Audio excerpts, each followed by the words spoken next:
अस्सलाम वालेकुम dear students, welcome to YouTube channel physics by AR। Dear students, आज हम फिज़िक्स 11 के चैप्टर नंबर 2 के नेक्स्ट टॉपिक को स्टडी करेंगे जिसका नाम है वेक्टर प्रोडक्ट और क्रॉस प्रोडक्ट।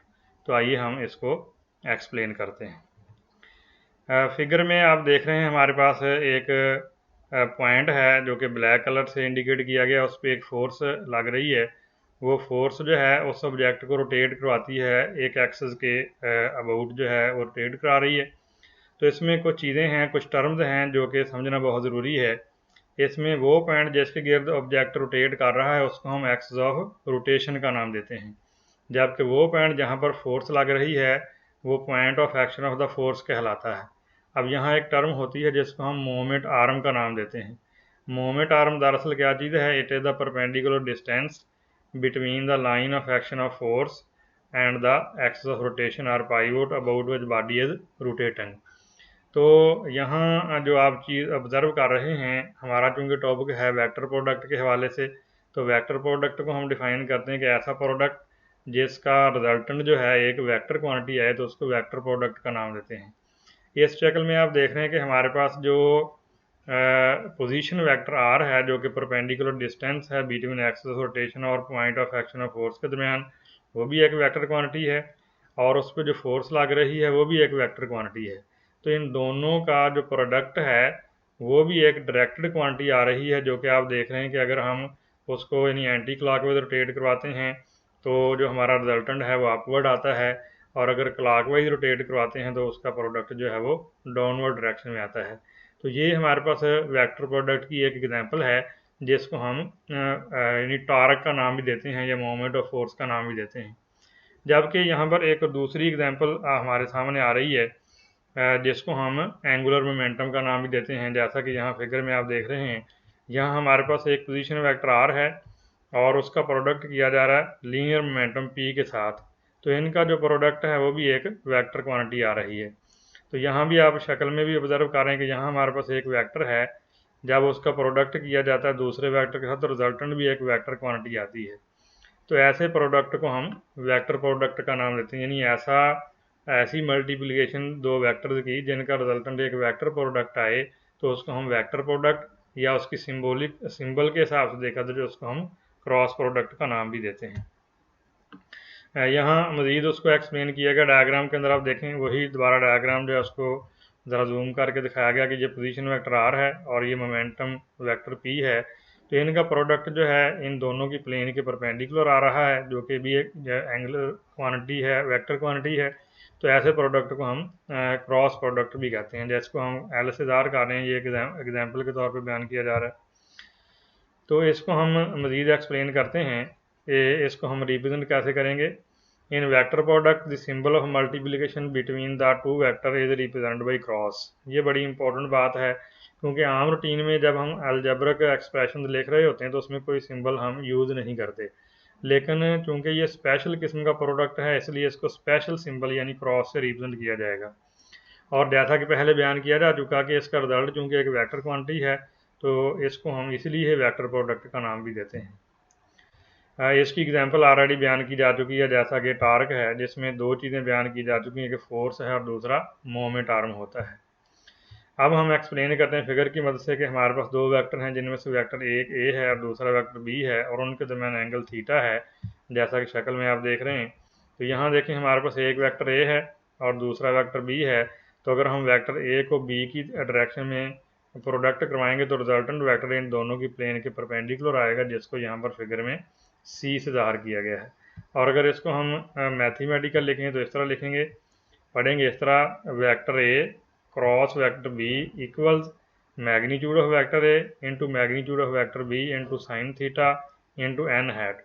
यहाँ एन हैट दरअसल क्या चीज़ है? यहाँ फिगर में आप देखें, जब हमने वेक्टर प्रोडक्ट लिया तो उसका तरीकाकार ये है कि हमने वेक्टर ए और बी की जो है ना टेल जिनको कंबाइन कर दिया, जिसके नतीजे में हमारे पास वेक्टर ए और बी की एक प्लेन बन गई।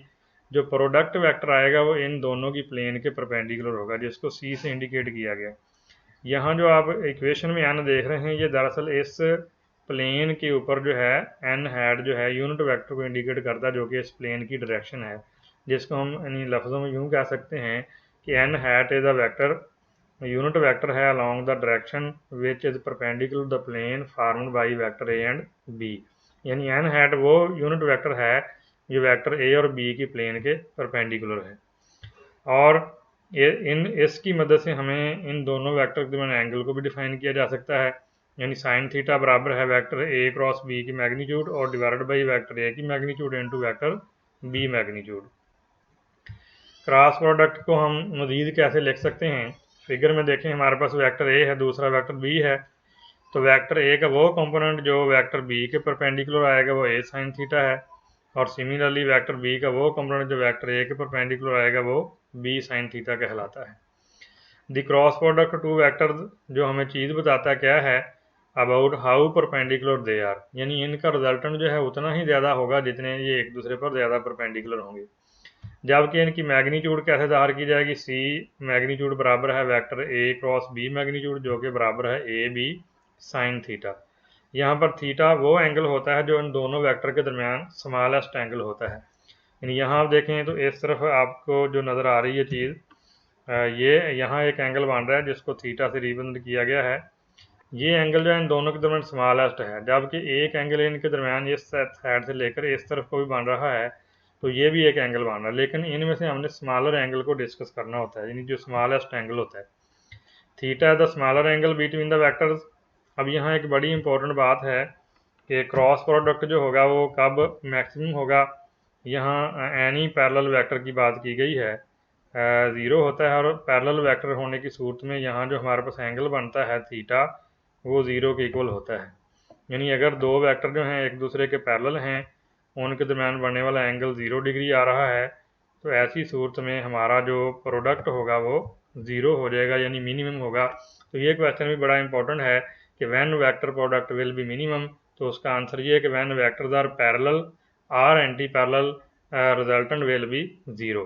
तो इसकी बहुत सारी एग्जांपल्स हैं, जैसा कि हम वेक्टर ए का ए के साथ प्रोडक्ट लेते हैं, ए क्रॉस ए लें, बी क्रॉस बी लेते हैं, आई क्रॉस आई लेते हैं, या जे क्रॉस जे, जिनको सेल्फ प्रोडक्ट का नाम भी देते हैं। तो सेल्फ प्रोडक्ट में चूंकि हर वेक्टर अपने आप के ही पैरेलल होता है, तो उनका वेक्टर प्रोडक्ट हमेशा 0 हो जाता है। दूसरी बात जो यहाँ पर बयान की गई है वो बड़ी इंपॉर्टेंट है कि क्रॉस प्रोडक्ट मैक्सिमम कब होता है। तो उसकी कंडीशन ये बताएगी कि व्हेन परपेंडिकुलर हैं, यानी अगर हमारे पास जो एंगल है थीटा जो है वो 90 डिग्री आ रहा है, तो ऐसी सूरत में जो आपका प्रोडक्ट होगा वो यानी मैक्सिमम आएगा।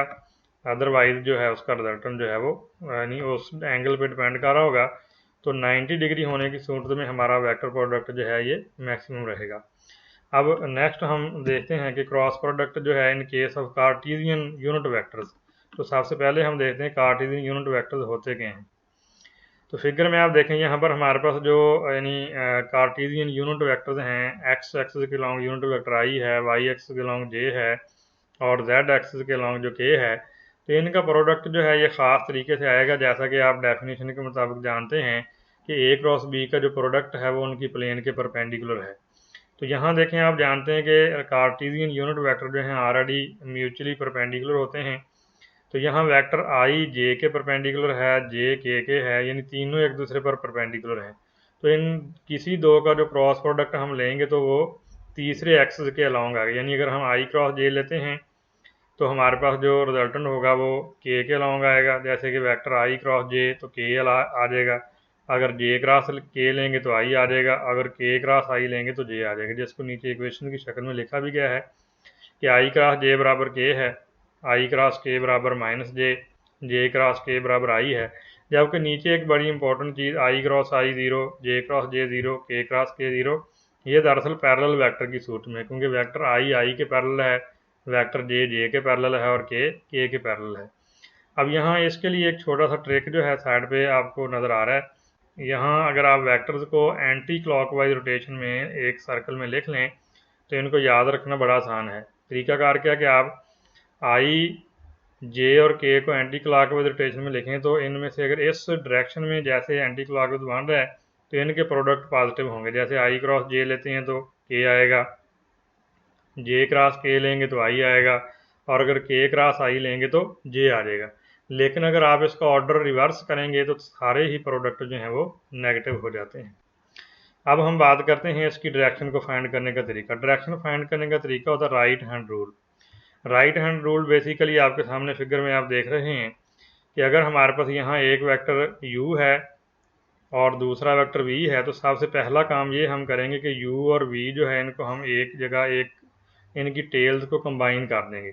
जब हम इनकी टेल्स को कंबाइन करेंगे तो इनकी एक प्लेन बन जाएगी और जो हमारा रिजल्टेंट वेक्टर है वो उसकी प्लेन के परपेंडिकुलर होगा। अब तरीकाकार इसका क्या है कि आपने पहले वेक्टर यानी फॉर एग्जांपल हमारा पहला वेक्टर u है, तो इसको आपने रोटेट करवाना है दूसरे वेक्टर v की डायरेक्शन में, जैसा कि एरो के निशान से इंडिकेट किया गया।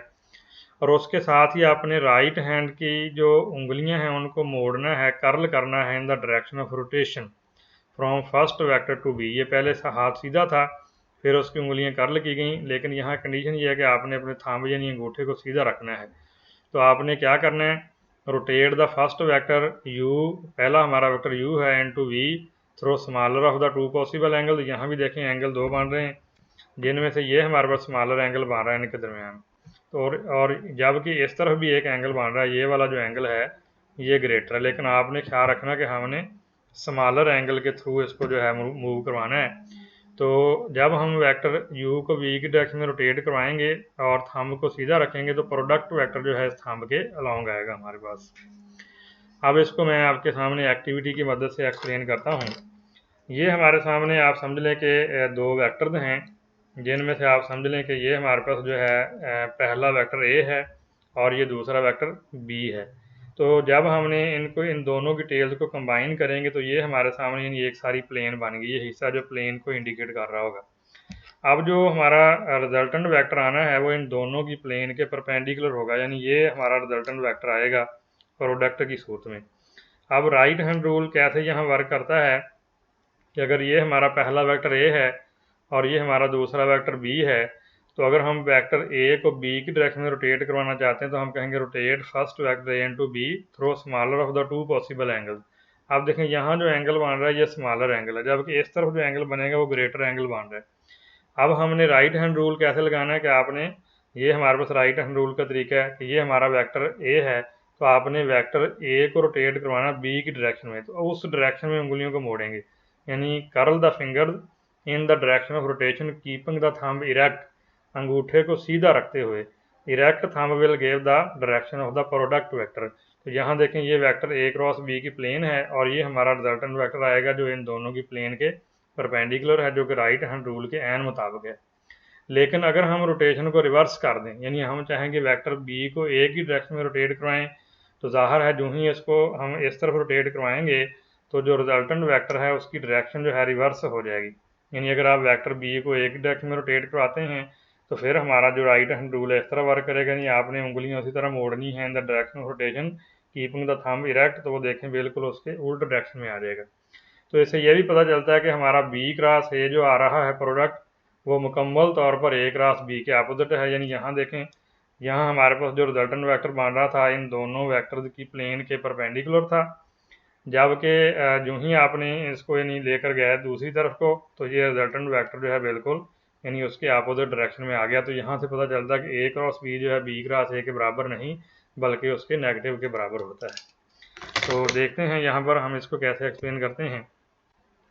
Direction of vector c is perpendicular to both a and b। Right hand rule लगाया जो मैंने अभी आपको समझाया, इसको राइट हैंड रूल का नाम देते हैं कि आपने उंगलियों को रोटेट करना है फर्स्ट वेक्टर की डायरेक्शन में और अंगूठे को सीधा रखते हुए। तो यहाँ साइड में देखें हमारे पास ये वेक्टर a है और ये हमारा वेक्टर b है, तो ये इन दोनों की प्लेन बन गई और रिजल्टेंट वेक्टर जो है इन दोनों की प्लेन के परपेंडिकुलर है, जो कि c आ रहा है a क्रॉस b है और ये देखें अंगूठे की डायरेक्शन में आ रहा है।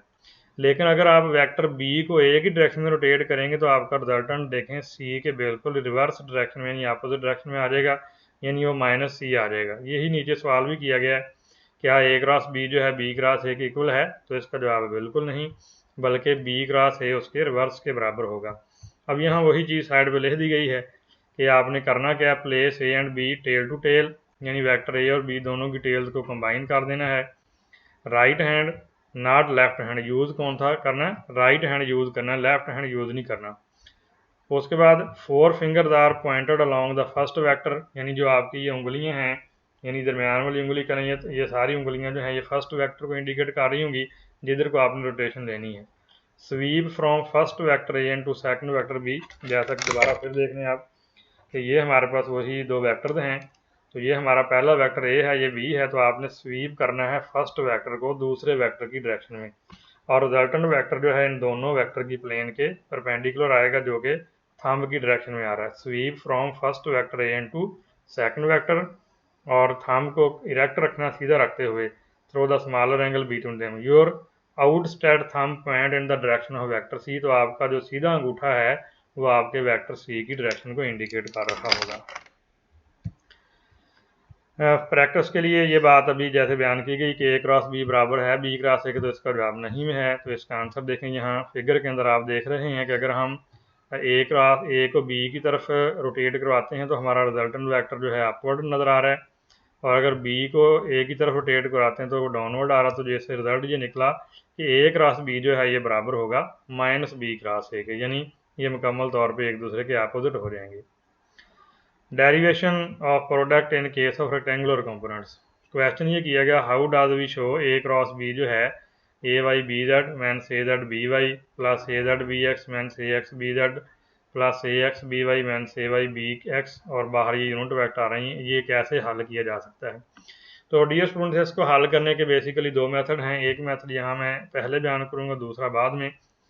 तो दोनों में से जो आपको पसंद आए उसको आप अडॉप्ट कर सकते हैं।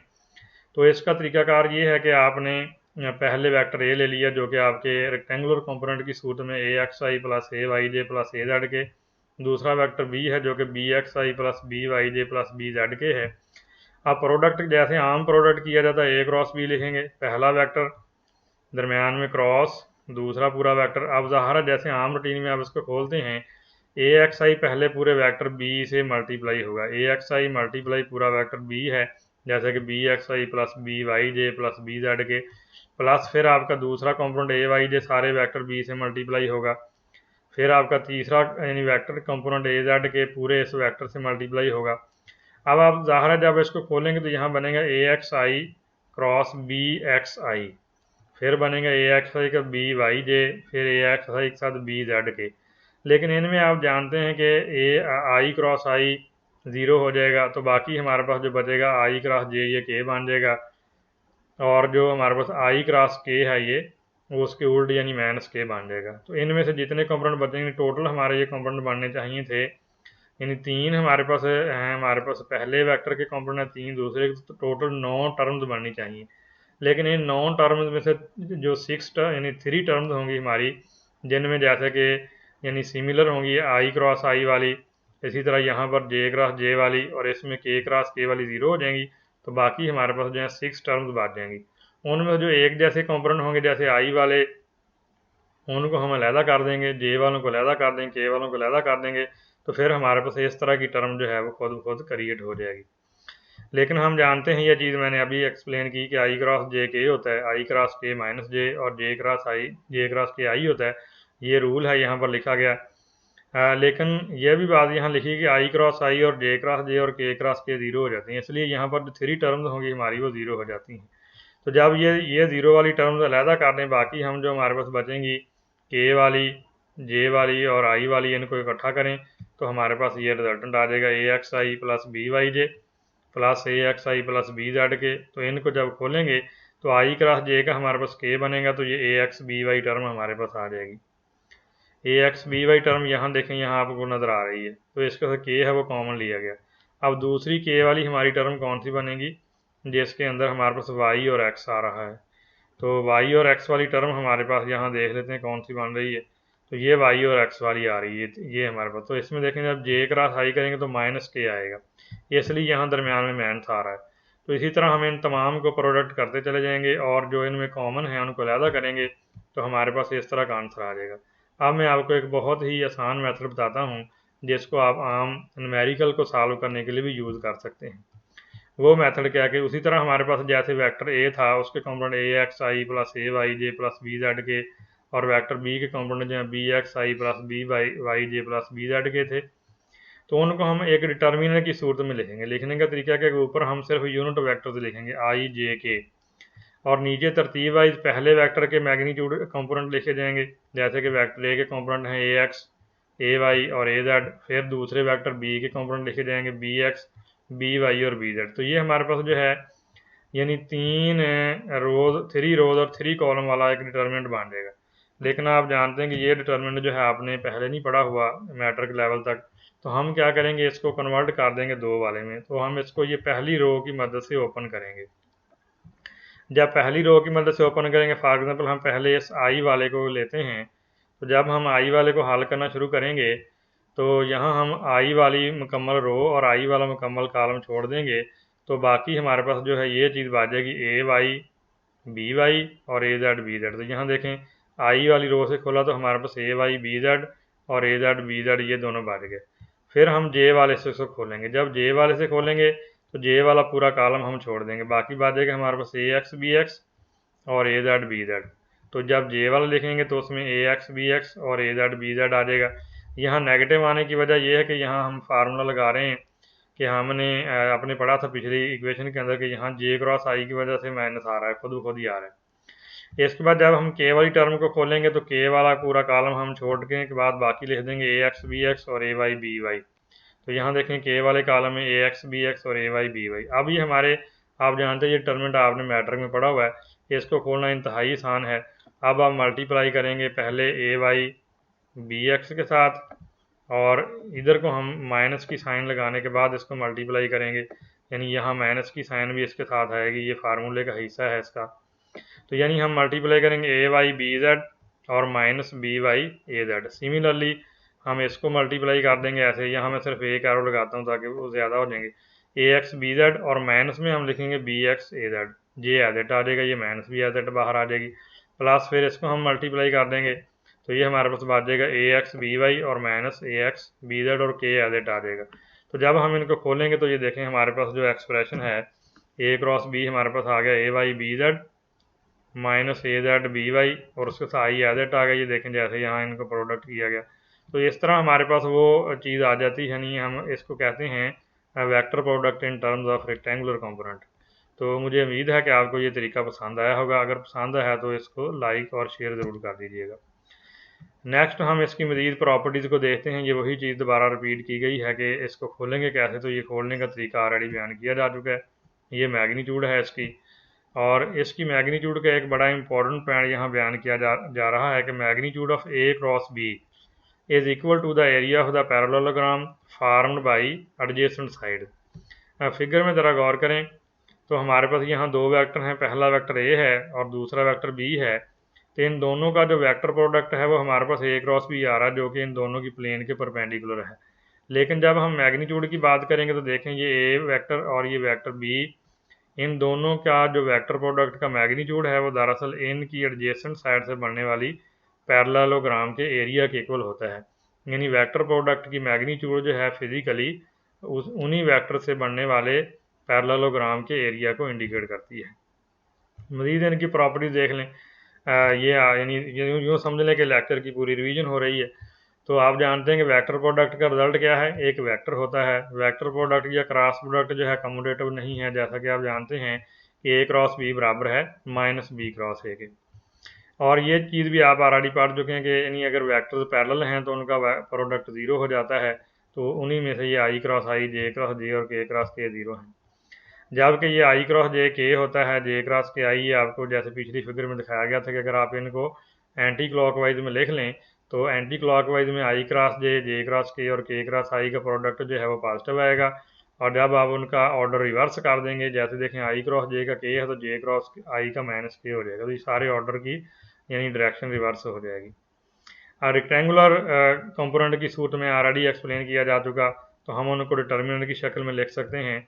उनके डिटर्मिनेंट को खोल दें तो यानी यहाँ उसने डायरेक्ट ही खोल दिया कि वेक्टर आई को यहाँ रखा, ए वाई बी जेड कर दिया और ए जेड बी वाई कर दिया, फिर जे से खोल दिया तो ए एक्स बी जेड और बी एक्स ए जेड, फिर के से खोलेंगे तो ए एक्स बी वाई और ए वाई बी एक्स हो जाएगा। यानी यहाँ मैंने डायरेक्ट खोल दिया, लेकिन पिछली स्लाइड में आपने देखा था कि उसको बाकायदा दो यानी 2 रो और 2 कॉलम वाले कंपोनेंट में कन्वर्ट करने के बाद खोला गया था। तीसरी वही मैग्नीट्यूड है ए क्रॉस बी की, जो कि उनके एरिया ऑफ पैरेललोग्राम के बराबर होती है। तो डियर स्टूडेंट्स, हमारा आज का लेक्चर जो है वो ख़त्म हुआ। तो अगर आपको मेरा ये लेक्चर पसंद आया तो इसको लाइक कर दें, शेयर कर दें और मेरे चैनल को सब्सक्राइब कर दें ताकि आने वाली नेक्स्ट वीडियो का लिंक जो है आप तक पहुँच सके। अस्सलाम वालेकुम वरहमतुल्लाहि वबरकातुहू।